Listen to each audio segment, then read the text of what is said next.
Pak, ada kekhawatiran nggak dari Bapak, terkait kesenjangan, eee pencapaian pendidikan antara yang sudah dimulai, misalkan di Mhm, daerah hijau di kepulauan, dengan di kota yang kita belum bisa mulai new normal ya, karena masih iya, merah.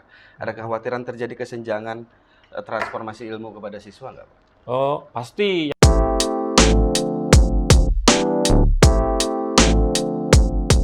Assalamualaikum warahmatullahi wabarakatuh. Kembali kita di program Madura Talk, Jawa Pos Radar Madura. Kali ini kita kedatangan tamu yang istimewa yang ditunggu-tunggu oleh masyarakat, terutama wali murid. Beliau adalah Bapak Carto, Kepala Dinas Pendidikan Kabupaten Sumeneb. Selamat Ya, datang, Pak Carto. selamat datang. Assalamualaikum warahmatullahi wabarakatuh. Waalaikumsalam apa yang menjadi pertimbangan pemerintah, baik pusat maupun kabupaten, hingga hari ini masih belum mengaktifkan pendidikan seperti dulu? Ya, terima kasih, Mas.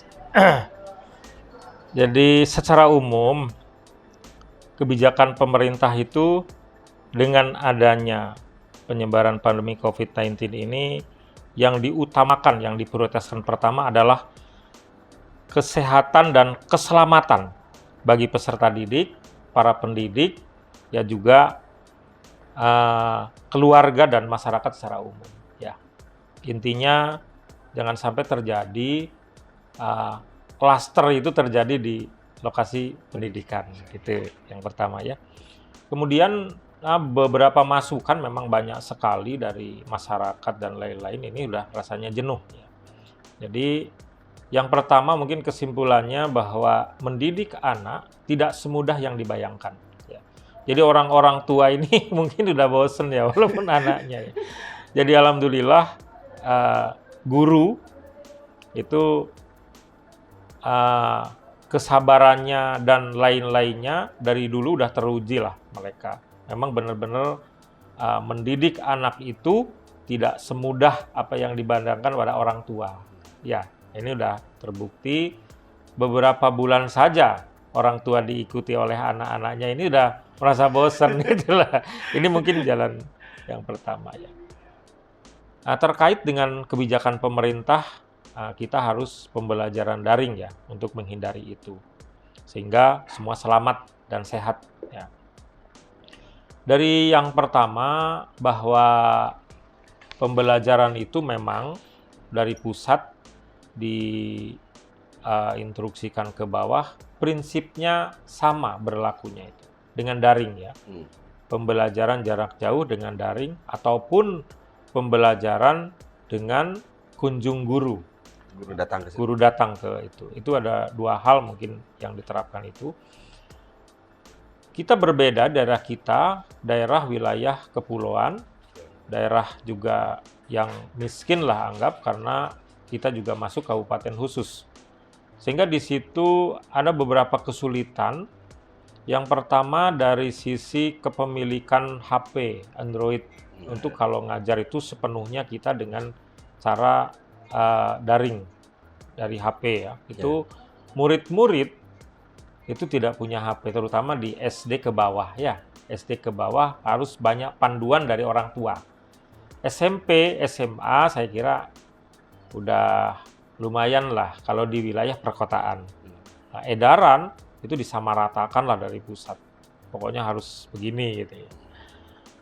Kemudian kita juga mengambil beberapa kebijakan, artinya pembelajaran daring tetap dilakukan bagi sekolah-sekolah yang muridnya memiliki, bagi orang-orang tua yang mendampingi juga punya. Kalau tidak, ada beberapa hal. Yang pertama, bagi sekolah yang sedikit muridnya, guru kunjung mungkin bisa dilakukan. Bisa ya. Nah, karena nggak banyak membutuhkan waktu.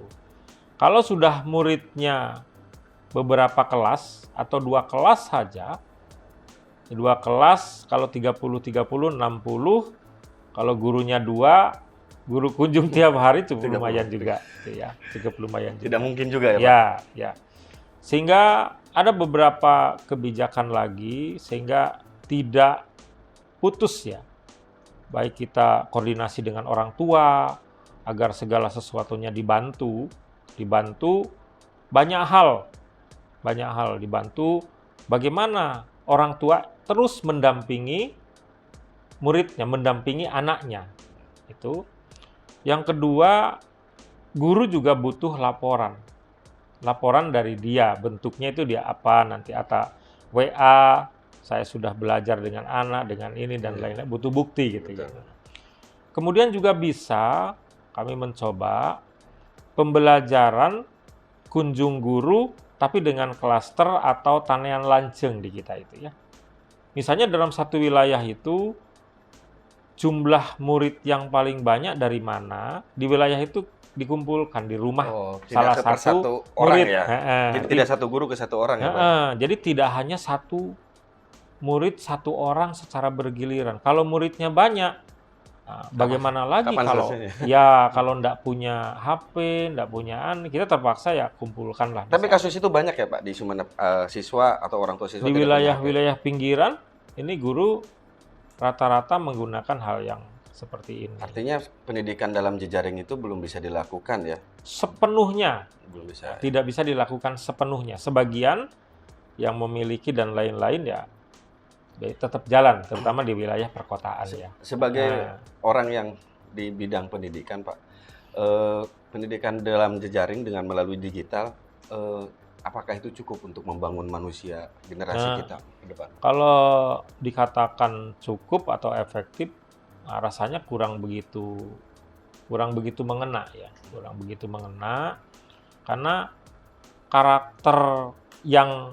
bisa dinilai oleh seorang guru ini sulit ya karena tidak berhadapan ya, tidak melihat tingkah pola laku setiap keseharian. Itu mungkin dasar penilaian karakter itu tidak bisa hanya lewat jejaring ya, lewat jejaring, lewat ini. Ini banyak faktor yang mengganggu ya kebiasaannya. Termasuk bagaimana cara menjawab kalau hanya diberi soal misalnya ya. Kan ada saudaranya, ada bapaknya, ada kakaknya, ada adiknya. Bisa-bisa pekerjaan mereka itu yang ngerjakan orang lain. Bukan anaknya, murid tersebut. Ya, betul. Jadi tidak begitu efektif karena mungkin polanya yang perlu dirumuskan.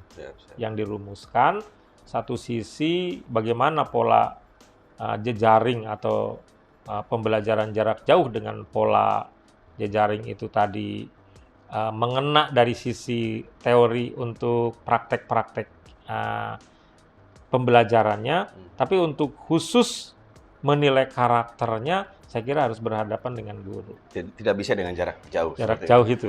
Jadi agak sulit gitu Mas. Jadi artinya kita dengan pembelajaran jarak jauh ini kita akan kehilangan pendidikan karakternya. Yang kedua, dimungkinkan terjadinya manipulasi jawaban seandainya hasil yang diperoleh dari nilai dan kecerdasan anak-anak itu. Oke. Untuk Kabupaten Sumeneb Pak, kapan akan mulai memasuki new normal Pak? Mengingat kita masih merah nih hari ini. Ya, kita masih merah. Ada beberapa hal yang dipertimbangkan ya. Tadi mungkin tambahannya ya, kita ada beberapa murid tadi yang tidak punya HP, orang tua juga tidak punya HP. Di samping ada yang punya HP juga ngoperasikannya tidak bisa. Ini tidak hanya murid dan lain-lain, mungkin gurunya juga kita kurang ya. Secara teknis mereka kurang menguasai IT, ada juga gitu loh. Untuk memasuki new normal sebenarnya dari pemerintah sesuai dengan Bapak Menteri sampaikan, itu ada 4 syarat yang harus dipenuhi oleh kabupaten kalau ingin pembelajaran tatap muka. Yang pertama di zona hijau ya. Tapi zona hijau itu kita melihat posisi lembaganya. Lembaganya ada di zona hijau. Yang kedua, ada izin dari Ketua Gugus Covid ya, dari pemerintah daerah atau yang dalam hal ini Bapak Bupati. Ini kepala sekolah yang ngajukan izinnya? Enggak, kita. Oh, Dinas Pendidikan. Kita, Dinas Pendidikan yang ngajukan. Yang ketiga itu sekolah siap menyiapkan untuk protokol kesehatan kalau mau pembelajaran tatap muka. Sampai hari ini berapa sekolah yang keempat itu harus ada izin orang tua. Tua. Kabupaten Sumeneb secara umum dari awal kita ada 15 yang hijau sampai sekarang tinggal 9. Kecamatan. Sekarang tinggal 9 yang hijau ya, yang hijau bahkan tinggal 8 kalau enggak keliru ya. 8 yang hijau itu, 7 di kepulauan, 1 di daratan. Ambunten. Oh iya betul. Jadi tinggal 7, kemarin itu 8, 1 Sapeken ini kayaknya mau masuk lagi gitu. Jadi ditinggal. Kami menyampaikan izin melalui surat kepada Bapak Bupati tanggal 9. Alhamdulillah sudah disetujui untuk 7 kecamatan kepulauan. Ya, 7 kecamatan kepulauan kita akan belajar tatap muka. Namun demikian, tetap sesuai dengan arahan Bapak Menteri Pendidikan. Ada beberapa tahapan atau klaster yang disampaikan. Yang pertama, walaupun bisa di zona hijau, tatap muka dilaksanakan itu hanya tahap pertama atau 2 bulan pertama dilaksanakan oleh SMK, SMA, sama SMP. Hanya itu. Itu dibatasi lagi, Mas. Dibatasi. Nanti setelah 2 bulan, kemungkinan nanti bisa SD. SD pun dibatasi, kelas 4, kelas 5, kelas 6. 2 bulan pertama. 2 bulan kedua, SD, kelas 4, 5, 6. Kemudian kita evaluasi, bulan berikutnya, 2 bulan berikutnya, berarti bulan ke-5 dan ke-6, itu untuk PAUD dan SD kelas 1, 2, 3. Nah ini, dari beberapa tahapan ini, itu masih dibagi lagi. Jumlah muridnya yang bisa masuk, itu 18. 18 orang. Jadi ada tahapan pertama, fase pertama 18 orang, tanggal 13 Juli masuk, selama 1 bulan itu, Juli. Ya. Kemudian pembelajarannya 3 hari pembelajaran tatap muka, 7 hari pembelajaran jarak jauh, kemudian 4 hari belajar di rumah. Itu. Jadi ada. Berapa pembelajaran tatap muka dan pembelajaran jarak jauh itu? Hanya 4 jam efektif. Itu yang pertama. Kemudian tanggal 14 September itu setelah Juli Agustus mereka melakukan ini, berikutnya tetap dengan murid yang sama, ya, dengan murid yang sama, tanggal 14 September untuk SMA, SMP, SMK itu, pembelajarannya 3 hari pembelajaran tatap muka, 2 hari pembelajaran jarak jauh, 2 hari belajar di rumah. Ini siklusnya mingguan. Kalau kemarin 14 hari, 2 mingguan. Selama 2 bulan. Nanti mingguan selama 2 bulan lagi. Mungkin normalnya nanti 2 bulan berikutnya. Pembelajaran jarak jauh dan pembelajaran tatap muka itu 7 jam efektif. Jadi bertahap lagi, Mas. Terus bertambah waktunya. Ya kemudian di situ juga untuk sekolah dasar dan MI kelas 4, 5, dan 6 sama. 1 murid, 1 kelas itu yang diperbolehkan tatap muka 15 orang. Tahapannya sama, misalnya tanggal 14 September yang sekarang hijau. Tapi yang merah ini tetap masih pembelajaran daring, Mas. Nggak bisa. Yang hijau ini kita rentetan tahapannya ya. 16 November misalnya itu 3 hari pembelajaran tatap muka, 7 hari pembelajaran jarak jauh, 4 hari belajar di rumah. Samalah tahapannya 4 jam. Begitu juga setelah 2 bulan di SD, itu tanggal 16 November misalnya itu 3 hari pembelajaran tatap muka, 2 hari pembelajaran jarak jauh, 2 hari belajar di rumah, jamnya 7 jam. Ini dievaluasi sekitar November nanti, Mas. Bulan Oktober ya. Oktober kita evaluasi. Ini sudah berjalan bagus enggak ini? Pembelajarannya, kurikulumnya. Baru setelah hasilnya bagus, nanti bersama-sama dengan PAUD mungkin November, kelas 1, 2, 3 bisa masuk. Nah, ini tahapan-tahapan sesuai dengan apa yang disampaikan oleh Bapak Menteri ya. Pak, kalau kita lihat dari pemetaan lembaga pendidikan ya Pak, setiap desa pasti punya SD ya. Ya. SMP berada di satu kecamatan itu hanya berapa, gitu ya, kan ya. Betul. Terus SMA juga sama. Ya. Ketika yang dimulai jenjang yang lebih tinggi, SMA misalkan ya. Pak, dia SMA ini ada di zona hijau, di kecamatan yang zona hijau misalkan. Ya, Tetapi muridnya dia datang dari zona merah. Ya. Apakah ini tidak beresiko ya, Pak? Ya ini yang sangat berisiko itu. Kita ada zona hijau 1 Kecamatan Ambunten di darat, sehingga kita tidak ikutkan. Nah ini ya, tidak ikutkan karena murid-murid sama gurunya mungkin banyak berasal dari zona merah, Iya. dikelilingi. Ya. Justru yang khawatir terjadi mobilitas itu. Kita ya, Pak? punya kelebihan tersendiri di Kabupaten Sumeneb. Di pulau, kenapa kita ambil pulau? Dan kita yakini bahwa murid-murid itu tidak ada yang datang dari zona merah, dari darat atau dari mana. Terisolir tersendiri di setiap pulau, muridnya juga dari situ ya. Jadi ini agak amannya kita ngambil kebijakan Pak Bupati di 7 kecamatan kepulauan. Ini pun masih tetap kita pantau. Seandainya nanti ini ada perintah dari Pak Bupati, seandainya nanti tidak siap pada saat tanggal 13 kita kontrol, kita akan turun ke Arjasa, kemana kita akan turun. Tidak siap protokol kesehatan dan lain-lain, kita tutup sekolah itu. Kita periksa satu-satu. Dan ini hasil laporan ini harus sampai ke gugus, dan nanti didampingi juga dari Dinas Kesehatan, karena untuk guru-gurunya ya, guru-gurunya juga ada yang dari daratan, itu yang dirapit dulu sebelum berangkat ke pulau. Guru-guru di pulau itu tetap diharapkan untuk dirapit di pulau.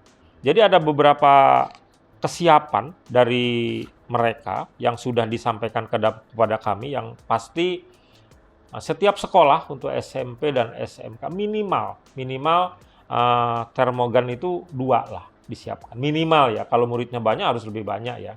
Tapi yang masuk kan hanya 18. Kalau 2 kelas, kalau kelas 1, 2, 3 berapa ya? Kalau harus tiap kelas mungkin ini dari dana bos, karena semua dari dana bos ya. Kemudian ada masker, paling tidak 20% disiapkan dari sekolah. jumlah murid. Walaupun muridnya pakai, sebagian yang tidak pakai, yang tidak punya harus diberi. Ya. Nah, kemudian cairan disinfektan ya. Disinfektan itu harus disiapkan lah. Cairan untuk gurunya, cairan untuk muridnya itu. Kemudian untuk cuci tangan minimal tiap kelas itu ada. Disiapkan cuci tangan tiap kelas. Di situ ada APD. APD khusus ada UKS. UKS harus dilengkapi dengan perlengkapan. Pakai APD lah petugasnya di situ. Kemudian di situ juga ada visil ya. Guru ngajar harus pakai visil juga. Kita instruksikan, sampaikan. Kalau murid mungkin kalau yang pakai silakan, tapi udah pakai masker. Tapi kalau guru pakai visil ya. Kemudian di situ ada hand sanitizer ya. Hand sanitizer ya samalah untuk murid, di samping cuci tangan juga mungkin istirahat, karena istirahat nggak boleh keluar.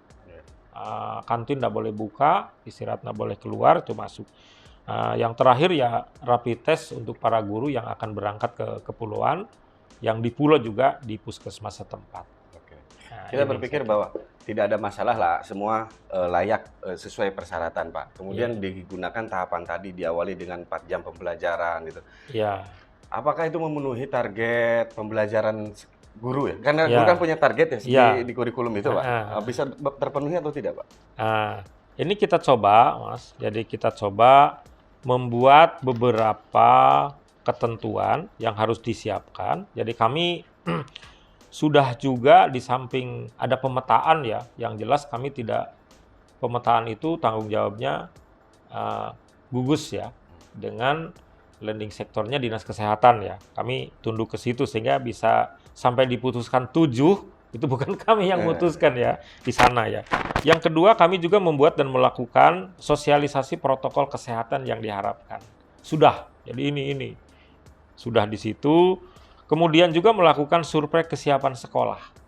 Nah, kami hanya sementara menyiapkan survei, belum kunjung ke sekolah. Karena tanggal 13 nanti kunjung kepastiannya. Tapi mereka sudah melaporkan apa yang sudah dibeli, apa yang sudah disiapkan, apa yang sudah dipakai. Kita sudah punya rekapnya masing-masing sekolah SMP ya. Kemudian di situ juga kami membuat pedoman pembelajaran saat pandemi. Itu untuk kurikulum dan lain-lain ya. Kami juga membuat itu. Kemudian juga kami membuat kurikulum tingkat satuan pendidikan. Bagaimana pada saat normal atau pada saat pandemi. Ini udah kita buatkan. Susunannya, gininya, ngajarnya berapa jam, satu pelajaran berapa menit. Ini sudah disampaikan ke mereka. Dan yang terakhir kita juga mencoba membuat simulasi. Simulasi murid mulai dari rumah sampai ke sekolah, di sekolah pembelajaran, istirahat, sampai pulang, sampai ke rumah. Itu udah kita nanti coba siapkan simulasi-simulasi itu sehingga jadi patokan untuk sekolah-sekolah. Oke. Pak, ada kekhawatiran nggak dari Bapak terkait kesenjangan pencapaian pendidikan antara yang sudah dimulai, misalkan di daerah hijau di kepulauan, dengan di kota yang kita belum bisa mulai new normal ya karena masih merah. Ada kekhawatiran terjadi kesenjangan transformasi ilmu kepada siswa nggak, Pak? Oh, yang pasti ya, karena apa ya? Karena mungkin pembelajaran tatap muka itu lebih efektif ya. Lebih efektif daripada pembelajaran jarak jauh. Nah, ini mungkin belajar dari kemarin yang sudah 4 bulan kita belajar jarak jauh, mungkin kelemahannya apa, nah, kita harus tingkatkan seperti apa, sehingga rembugan mengenai kurikulum dan lain-lain kemarin itu bisa mengatasi itu lah. Itu yang kita coba. Dan terobosan-terobosan lain yang kita lakukan ya, jadi di samping ada masuk sesuai dengan ketentuan, kita juga istilahnya ada masa pengenalan lingkungan sekolah. Nah, ini di darat mungkin ada juga masa pengenalan lingkungan sekolah itu kami harapkan tanggal 13 sampai tanggal 15 Juli. Untuk siswa baru itu ya? Untuk siswa baru ya. Nah, jadi dilaksanakan tanggal 13 sampai 15, itu pun secara daring, luring, atau kombinasi untuk satuan pendidikan di 7 kecamatan kepulauan. Dan ini jalan gitu ya. Kemudian masa pengenalan lingkungan sekolah juga untuk satuan pendidikan pada 7 kecamatan kepulauan itu dilaksanakan acara tatap muka ya, 4 jam dan lain-lain ya. Kemudian materi sepenuhnya yang dipaparkan oleh masing-masing satuan pendidikan itu tidak membebani lah, tidak membebani. Walaupun pembelajaran jarak jauh, artinya kita batasi jangan terlalu banyak memberikan PR sekian soal gitu loh. Itu kepala sekolah ya, kepala sekolah harus penuh tanggung jawab, kreatif ya dalam memberikan arahan kepada para dewan guru ya. Jadi ada sinergi kepala sekolah, dewan guru, juga dewan guru memberi masukan kepada kepala sekolah bagaimana untuk memperbaiki pembelajaran daring atau pembelajaran tatap muka yang dilaksanakan di 7 kecamatan. Ini harus sinergi. Kalau tidak sinergi, saya kira sulit akan tercapai. Yang kedua, ini butuh sekali bantuan dari orang tua wali murid. Yang pasti, segala sesuatu tindakan yang akan dilakukan oleh kepala sekolah dengan guru harus seizin dari orang tua. Ini minta kesadarannya, jadi orang tua harus tegas. Yang pertama, kalau memang tidak diizinkan, jangan diberi surat. Jangan diberi surat pernyataan untuk masuk. Yang kedua, diharapkan kepada para orang tua itu memberikan keterangan minimal bahwa anaknya sehat. Sehingga tidak terlalu lama pemeriksaan pada saat mau masuk. Tinggal sodorkan dari orang tua, ada gejala panas, ada gejala kesulitan makan atau apa, sampaikan di situ di catatan. Di samping tadi, surat izin orang tua untuk masuk, untuk tatap muka. Itu yang paling penting, sehingga kesadaran orang tua juga dituntut, di samping tadi diminta kesadarannya, ketegasannya, kalau memang masuk-masuk, kalau memang tidak, jangan ngirim. Kemudian yang kedua, diminta juga partisipasinya terus mendampingi anaknya di rumah ya. Baik itu yang sudah dewasa ya di kelas SMP, SMA, SD juga, apalagi di taman kanak-kanak PAUD itu. Itu penting sekali orang tua. Sehingga banyak permintaan kepada kami untuk membuka istilahnya tadi masa perkenalan lingkungan sekolah. Ini kita sebenarnya tidak memperbolehkan, tapi ini kreativitas sekolah seperti apa. Kalau memang diminta orang tua, ya harus ada izin dari orang tua. Sehingga langkahnya itu kalau sudah disetujui, mungkin nanti tidak menemukan masalah ya ke depan itu. Terima kasih Pak Jardu atas waktunya. Retaan Madura, kita sudah ngobrol-ngobrol soal new normal untuk pendidikan di Kabupaten Sumeneb. Ternyata wabah COVID-19 tidak hanya berdampak pada ekonomi, sosial, dan kesehatan, tetapi pada pendidikan. Seperti yang disampaikan oleh Pak Carto bahwa pendidikan melalui daring itu tidak efektif, terutama dalam membangun karakter. Kalaupun dia dilakukan, tidak semua daerah di Sumeneb bisa melakukannya karena banyak siswa yang tidak punya gadget. Tentu saja ini akan mengkhawatirkan. Demi memperbaiki pendidikan ke depan, mari kita ikuti protokol kesehatan, pakai masker, cuci tangan, Jaga jarak. dan jaga jarak. Kita hentikan pandemi ini supaya pendidikan kembali normal, supaya generasi Indonesia bisa kembali seperti dulu. Terima kasih Pak Cato. Terima kasih. Terima kasih untuk para Terima kasih. penonton. Assalamualaikum Assalamualaikum warahmatullahi wabarakatuh.